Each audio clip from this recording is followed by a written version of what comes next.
J'ai l'impression que c'est l'une des paires qui propose le meilleur rapport qualité-prix et clairement sur ce podium, elle est en première position. On a vu l'ascension de la marque au fur et à mesure des années et j'ai l'impression qu'il y a encore des efforts d'un point de vue design, qu'il y a encore des efforts d'un point de vue perf. Ils ont pris les retours qu'on leur a demandé d'un point de vue prix et on arrive sur une paire à 85 € qui performe bien. Le premier point sur lequel on va s'attarder, ça va être le design. Alors certains m'ont dit que ça faisait penser à une paire de Curry. Alors oui, on a quelques petites influences, on dirait bien, mais en 2024, c'est dur de pouvoir se renouveler avec un design qui est complètement innovant et je pense que d'un point de vue du design, surtout pour le prix, elle est plutôt réussie.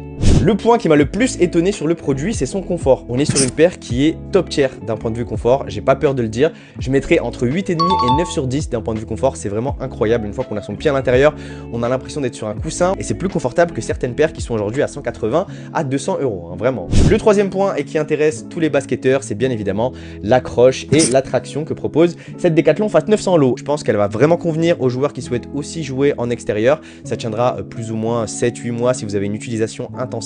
En salle, c'est assez différent. On a une paire qui va accrocher très bien au premier abord, mais qui va prendre un petit peu la poussière. Tous les week-ends, n'hésitez pas à nettoyer la semelle et ce sera reparti. Lorsque la semelle est propre, ça accroche vraiment bien.